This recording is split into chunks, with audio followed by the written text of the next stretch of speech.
28 जून 2024 दिल्ली में हुई जोरदार बारिश ने इस परिवार की खुशियां छीन ली। आपको ये तस्वीर तो याद होगी जब Indira Gandhi international airport terminal 1 की छत नीचे खड़ी कैब पर गिर गई। इस कैब के ड्राइवर रमेश कुमार 5 जन के अपने परिवार को अकेले चलाते थे। उनका परिवार इसी सोच में रहा कि उनके पिता घर लौटेंगे, लेकिन उन्हें कहाँ पता था कि अब उनके पिता वापस कभी नहीं आएंगे।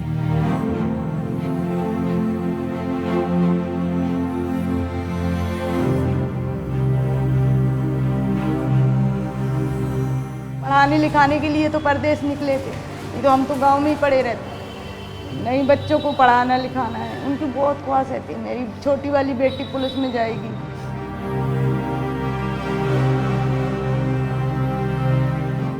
बच्चों की परवरिश के लिए आए थे गांव से शहर, कि जिससे कि उनकी परवरिश बढ़िया हो जाए। अब फैमिली कौन देखे मैम? अब देखने के लिए मैं और मेरा भाई बचे, और कोई तो है नहीं मैम। मैम एक फादर थे, अब वो तो है नहीं।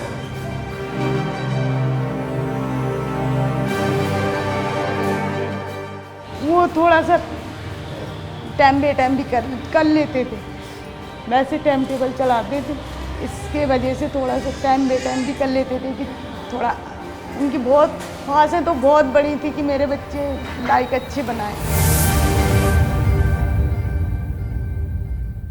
उनको 25 साल हो गए। अभी टैक्सी तो अभी करी थी, उससे पहले नौकरी करते थे। पढ़ाने लिखाने के लिए तो परदेश निकले थे, नहीं तो हम तो गांव में ही पड़े रहते। नहीं, बच्चों को पढ़ाना लिखाना है, उनकी बहुत ख्वाहिश है। मेरी छोटी वाली बेटी पुलिस में जाएगी, ये टीचर बनेगी, बड़ी वाली बहुत ख्वाहिशें थी। खैर मैं सब करूँगा। वो पापा का सपना था मुझे पुलिस में भेजने का।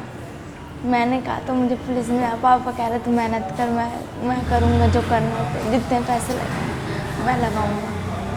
मैं तो मैम वैसे टीचर बनना चाहता था मैम, पर मैम अब वो तो सपना अधूरा ही रह गया मैम, क्योंकि अब काम तो करना ही पड़ेगा मैम। नहीं तो मैम अब फैमिली को कौन देखे मैम? अब देखने के लिए मैं और मेरा भाई बचे, और कोई तो है नहीं मैम। मैम एक फादर थे, अब वो तो है नहीं। पिता को खोने का दुख एक तरफ और आगे की जिंदगी बिताने का दुख दूसरी तरफ। आज ये परिवार सरकार और प्रशासन से सवाल पूछ रहा है अपने भविष्य के लिए। कि हमारे पास तो सिर्फ एक फादर ही थे जो कमाने वाले घर के। अब उनके अलावा हम तो पढ़ने लिखने वाले बच्चे हैं। अब हम पढ़ने लिखने वाले बच्चे काम कहाँ कर पाएंगे? क्या मांग है आपकी? मेरी मांग है कि मेरे बच्चों को जो सरकारी नौकरी चाहिए, चारों बच्चों को सरकारी नौकरी चाहिए। मेरे को मुआवजा चाहिए, ताकि मेरा ज़िंदगी कट जाए, मेरी बच्चों की लाइफ जो अधूरी ना रह जाए।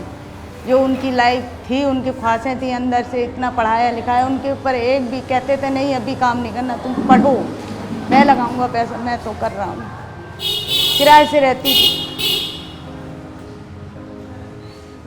बच्चों को लेकर मुझे सपने काफ़ी बड़े, बहुत बड़े सपने थे। बहुत खुश थे कि मेरे बच्चे पढ़ रहे हैं, लाइफ मेरा नाम रोशन करेंगे।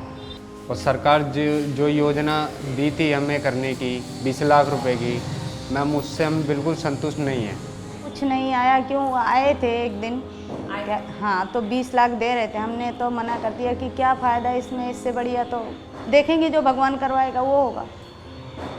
क्यों? हाँ, सरकार इतने में क्या होगा बता दो। आजकल कुछ है?